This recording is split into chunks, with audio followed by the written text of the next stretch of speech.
अस्सलाम वालेकुम वीडियो ਦੇ ਭਰਾਓ ਕੀ ਹਾਲ ਹੈ ਠੀਕ ਹੋ ਸੇ ਠੀਕ ਹੈ ਮੈਂ ਇੱਕ ਦਫਾ ਫਿਰ ਆ ਗਿਆ ਤੁਹਾਡੇ ਨਾਲ ਸ਼ਾਨੀ 99 ਚੈਨਲ ਤੋਂ ਤੇ ਇਸ ਤੱਕ ਹਮ ਅੱਜ ਕਿਹੜੀ ਜਗ੍ਹਾ ਤੇ ਬੈਠੇ ਹਾਂ ਤੇ ਅੱਜ ਤੁਹਾਡੇ ਨਾਲ ਗੱਪ ਮਾਰਾਂਗੇ ਪਾਕਿਸਤਾਨ ਦੇ ਹਾਲਾਤ ਕੈਸੇ ਜਾ ਰਹੇ ਨੇ ਬੜਾ ਰੋਲਾ ਗੋਲਾ ਦੱਸਿਆ ਨੇ ਭਾਈ ਜੀ ਪਾਕਿਸਤਾਨ ਦਾ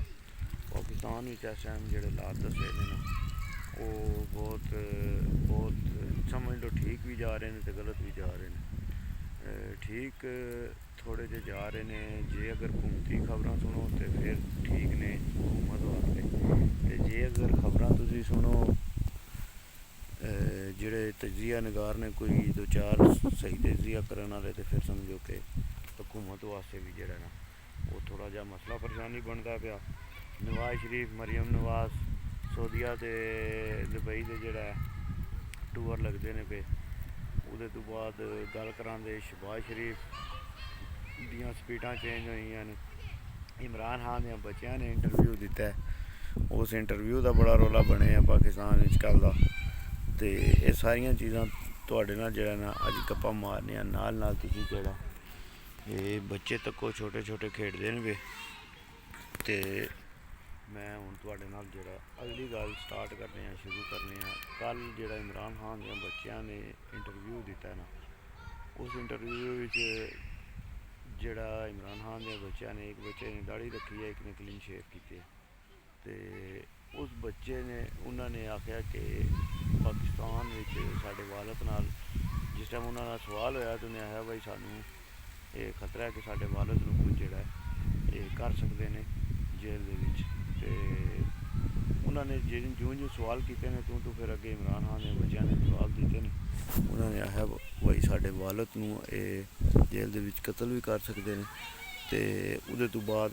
ਅਸੀਂ ਪਾਕਿਸਤਾਨ ਜਾਣੇ ਦੀ ਕੋਸ਼ਿਸ਼ ਕਰਨੇ ਆ ਭਾਈ ਅਸੀਂ ਪਾਕਿਸਤਾਨ ਜਾਈਏ ਸਾਨੂੰ ਵੀਜ਼ੇ ਵਾਸਤੇ ਜਿਹੜਾ ਵੀਜ਼ਾ ਜਿਹੜੇ ਨੇ ਦੇਣੇ ਹੁੰਦੇ ਨੇ ਵੀਜ਼ੇ ਉਹ ਵੀਜ਼ੇ ਵਾਲੇ ਕਹਿ ਰਹੇ ਨੇ ਜੀ ਕਿ ਸਾਡੇ ਕੋਲ ਹਾਲੇ ਤੱਕ ਕੋਈ ਦਰਖਾਸਤ ਨਹੀਂ ਪਹੁੰਚੀ ਆਈਂਦੀ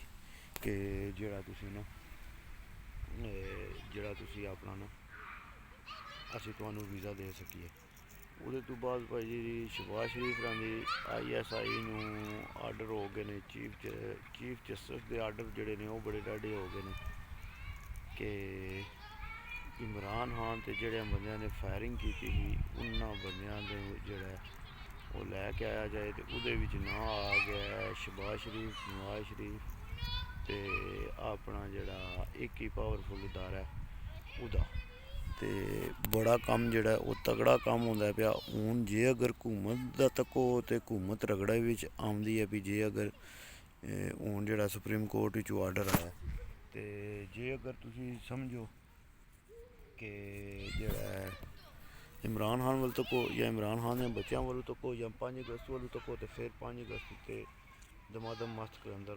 ਹੋਣੀ ਹੈ ਕਿਉਂਕਿ ਫਿਰ ਜਿਹੜਾ ਇਹ ਇਕੱਠ ਹੋਇਆ ਹੈ ਨਾ ਹੁਣ ਸਿਆਸੀਆਂ ਦਾ ਸਾਰਾ ਉਸ ਇਕੱਠ ਦੇ ਵਿੱਚ ਵੀ ਜਿਹੜਾ ਨਾ ਭਾਈ ਜੀ ਬੜਾ ਜਿਹੜਾ ਉਹਨਾਂ ਬੜੀਆਂ ਚੀਜ਼ਾਂ 'ਤੇ ਇਨਕਸ਼ਾਫ ਕੀਤੇ ਨੇ ਅਤੇ ਬੜੀਆਂ ਮੁਸਤਫਾ ਨਵਾਜ਼ ਖੋਖਰ ਨੇ ਸਹੀ ਜਵਾਨਾਂ ਵਾਲੀਆਂ ਜਣਿਆਂ ਵਾਲੀਆਂ ਗੱਲਾਂ ਕੀਤੀਆਂ ਨੇ ਅਤੇ ਇਸ ਕਦਰ ਇਹ ਹਕੂਮਤ ਜਿਹੜੀ ਹੈ ਹੁਣ ਪਾਗਲ ਹੋ ਗਈ ਹੈ ਕਿ ਉਹਨਾਂ ਨੂੰ ਕਿਸੇ ਜਗ੍ਹਾ 'ਤੇ ਬਹਿ ਕੇ ਜਿਹੜਾ ਇਹ ਨਹੀਂ ਕਰਨ ਦਿੰਦੇ ਪਏ ਆਪਣਾ ਤੁਸੀਂ ਆਖ ਲਓ ਮੀਟਿੰਗ ਵੀ ਨਹੀਂ ਕਰਨ ਦਿੰਦੇ ਪਏ ਅਤੇ ਪਾਕਿਸਤਾਨ ਨੂੰ ਪੂਰੇ ਨੂੰ ਤਬਾਹੀ ਦੇ ਲੈ ਗਏ ਨੇ ਕਿਨਾਰੇ 'ਤੇ ਅਤੇ ਜੇ ਕੁਝ ਇਹ ਗਲਤ ਕਰਨ ਉਹ ਠੀਕ ਹੈ ਅਗਰ ਜੇ ਕੋਈ ਬੰਦਾ ਹੱਕ ਸੱਚ ਦੀ ਆਵਾਜ਼ ਉਠਾਏ ਤਾਂ ਉਹ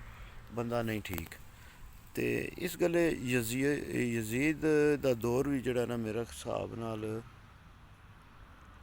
ਇਹਨਾਂ ਤੋਂ ਕੋਈ ਬਿਹਤਰ ਹੀ ਹੋਣਾ ਕਿਉਂਕਿ ਇਹ ਜਿਹੜੇ ਨੇ ਨਾ ਇਹ ਬਿਲਕੁਲ ਆਖਦੇ ਨੇ ਜੇ ਕੁਝ ਅਸੀਂ ਆਖਦੇ ਹਾਂ ਉਹ ਹੀ ਤੁਸੀਂ ਮੰਨਣਾ ਉਹ ਹੀ ਕੁਝ ਹੋਣਾ ਅਤੇ ਤਾਂ ਹੀ ਮੁਲਕ ਚੱਲ ਸਕਦਾ ਅਤੇ ਜਿਹੜਾ ਉਧਰੋਂ ਅਲੀ ਅਮੀਨ ਗੰਡਾਪੁਰ ਸਾਹਿਬ ਨੂੰ ਬੜਾ ਮਸਲਾ ਬਣ ਗਿਆ ਗੰਡਾਪੁਰ ਜਿਹੜਾ ਨਾ ਉਹਨਾਂ ਨੂੰ ਵੀ ਹੁਣ ਸਵਾਲੋ ਜਵਾਬ ਸ਼ੁਰੂ ਹੋਣੇ ਨੇ ਸਾਰਿਆਂ ਨੂੰ ਆਸਤਾ ਜਿਹੜਾ ਨਾ ਜਿਨ੍ਹਾਂ ਨੇ ਵੀ ਭਾਈ ਜੀ ਇਮਰਾਨ ਖਾਨ ਨਾਲ ਰਹਿ ਕੇ ਅਤੇ ਉਸ ਬੰਦੇ ਦੇ ਬਾਰੇ ਗਲਤ ਸੋਚ ਰੱਖੀ ਹੈ ਨਾ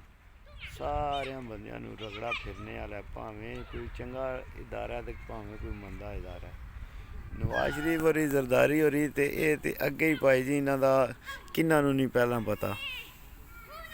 ਤੇ ਜਿਹੜੇ ਹੁਣ ਉਹਦੇ ਤੋਂ ਬਾਅਦ ਇਹ ਨਵੀਂ ਗੱਲ ਚੱਲ ਗਈ ਹੈ ਜੀ, ਟਰੰਪ ਨਾਲ ਜਿਹੜੇ ਕੋਈ ਉੱਥੇ ਮੁਆਹਦੇ ਹੋਏ ਨੇ, ਉਹ ਗੱਲਾਂ ਬੜੀਆਂ ਜਿਹੜੀਆਂ ਨੇ ਡਾਡੀਆਂ ਚੱਲਦੀਆਂ ਪਈਆਂ। ਤੇ ਇਹ 1900 ਜਦੋਂ ਭੱਟੋ ਦਾ ਦੌਰ ਹੈ ਨਾ, ਉਹਦੇ ਦੌਰ ਵਿੱਚ ਦੱਸਦੇ ਨੇ ਕਿ ਭੱਟੋ ਜਿਹੜਾ ਉਹ ਉਸ ਟਾਈਮ ਜਲਸੇ 'ਚ ਪੈਟਰੋਲ ਦੀ ਬੋਤਲ ਲੈ ਕੇ ਆਇਆ, ਤੇ ਉਹਨੇ ਆਇਆ ਜੀ ਅਸੀਂ ਹੁਣ ਪੈਟਰੋਲ ਕੱਢ ਲਾਂਗੇ। ਤੇ ਪਾਕਿਸਤਾਨ ਵੀ ਅਮਰੀਕਾ ਨਾਲ ਰਲ ਕੇ ਟਰੰਪ ਨੇ ਚੰਗੀ ਗੋਲੀ ਦਿੱਤੀ ਨੇ, ਸਹੀ ਵਾਸ਼ਲ ਲੈਦਰ ਦੀ ਦੱਬ ਕੇ ਰੱਖੀ ਨੇ। ਆਪਣੇ ਜਿਹੜੇ ਨੇ ਟੈਕਸ ਵੀ ਮਾफ़ ਕਰਾ ਲਏ ਨੇ। ਪਾਕਿਸਤਾਨ ਦਾ ਅੱਗੇ 10% ਆ ਟੈਕਸ ਲੱਗਦਾ ਹਾ ਇੰਪੋਰਟ ਤੇ ਹੁਣ ਉਹ ਹੋ ਗਿਆ 19%। ਇਹ ਜਾ ਕੇ ਤੇ ਸਾਡੇ ਉੱਤੇ ਤਰੱਕੀ ਕਰਕੇ ਆਏ ਨੇ। ਤੇ ਪੈਟਰੋਲ ਜਿਹੜਾ ਕੱਢਣਾ ਹੁੰਦਾ ਭਾਈ ਜੀ, ਪੈਟਰੋਲ ਕੋਈ ਇਹ ਕਿ ਨਹੀਂ ਬਈ ਅੱਜ ਆਖਿਆ ਤੇ ਸੁਬਹ ਪੈਟਰੋਲ ਨਿਕਲ ਆਵੇ ਦਾ, ਉਹ ਪਤਾ ਨਹੀਂ ਕਿਹੜੀ ਮਸ਼ੀਨਰੀ ਆਵੇ ਦੀ, ਉਹ ਵੀ ਅਮਰੀਕਾ ਕੱਢੇ ਦਾ, ਅਮਰੀਕਾ ਦਾ ਉਹਦੇ ਵਿੱਚ ਵੀ ਅੱਧ ਹੋਵੇ ਦਾ। ਤੇ ਭਾਈ ਜੀ ਇਹ ਤੱਕ ਲਓ, ਇਹ ਹਾਲਾਤ ਨੇ ਸਾਡੇ, ਇਹ ਸਾਡੇ ਮੁਲਕ ਦੇ ਵਿੱਚ ਜਿਹੜਾ ਨਾ ਤਰੱਕੀ ਕਰਦੇ ਨੇ ਪਏ। ਸੱਚ ਦੀ ਆਵਾਜ਼ ਬੰਦ ਕਰਨੇ ਵਾਸਤੇ ਇਸ ਟਾਈਮ ਜਿਹੜੀ ਹਕੂਮਤ ਚੱਲਦੀ ਹੈ ਨਾ, ਵੀ ਸੱਚ ਦੀ ਆਵਾਜ਼ ਬੰਦ ਕਰਨੇ ਵਾਸਤੇ, ਆਪਣੀਆਂ ਤਸਵੀਰਾਂ ਰੋਡਾਂ 'ਤੇ ਲਾਉਣ ਵਾਸਤੇ, ਆਪਣੇ ਜਿਹੜਾ ਗਰੀਬ ਦਾ ਹੱਕ ਹੈ ਨਾ, ਉਹ ਹੱਕ ਖਾਣ ਵਾਸਤੇ ਹਕੂਮਤ ਆਈ ਹੈ। ਔਰ ਇਹਦੇ ਤੋਂ ਇਲਾਵਾ ਇਸ ਹਕੂਮਤ ਦਾ ਭਾਈ ਜੀ ਕੋਈ ਕੰਮ ਨਹੀਂ, ਕੋਈ ਗੱਲ ਨਹੀਂ, ਕੋਈ ਕਾਰਕਰਦਗੀ ਨਹੀਂ। ਤੇ ਜਿਹੜੇ ਆਖਦੇ ਨੇ ਵੀ ਅਸੀਂ ਜ਼ੋਰ ਦੇ ਸਿਰ 'ਤੇ ਜਿਹੜਾ ਮੁਲਕ ਚਲਾ ਲਾਂਗੇ, ਤੇ ਜ਼ੋਰ ਦੇ ਸਿਰ 'ਤੇ ਭਾਈ ਜੀ ਇਹ ਮਾਲ ਡੰਗਰ ਵੀ ਨਹੀਂ ਟੁਰਦਾ। ਦੋ ਦਿਹਾੜੇ ਕਿਸੇ ਮਾਲ ਡੰਗਰ ਨੂੰ ਵੀ ਛੋਟੀਆਂ ਪੁੱਠੀਆਂ ਸਿੱਧੀਆਂ ਮਾਰੋ ਨਾ, ਤੇ ਉਹ ਵੀ ਭਜਾਉਂਦਾ ਚੰਗਾ ਘਰ ਵੱਲ, ਫਿਰ ਮੂੰਹ ਹੀ ਨਹੀਂ ਕਰਦਾ। ਤੇ ਇਹ ਤੇ ਫਿਰ ਬੰਦੇ ਨੇ, ਤੁਸੀਂ ਇਹਨਾਂ ਨਾਲ ਕਿਤਨਾ ਕੁ ਜ਼ੁਲਮ ਕਰ ਸਕਦੇ ਹੋ। ਤੇ ਵੀਡੀਓ ਤੇ ਭਰਾਓ ਅੱਜ ਦੀ ਵੀਡੀਓ ਇੱਥੇ ਹੀ ਖ਼ਤਮ ਕਰਨੇ ਆ। ਤੇ ਫੀਮਾਨੀਲਾ ਪਾਕਿਸਤਾਨ ਜ਼ਿੰਦਾਬਾਦ, ਯਾਰ ਸਲਾਮਤ ਸੋਬਤ ਬਾਕੀ, ਪਾਕਿਸਤਾਨ ਪਾਇੰਦਾਬਾਦ, ਤਬੀ ਵਾਸ਼ ਪਾਈਆਂ।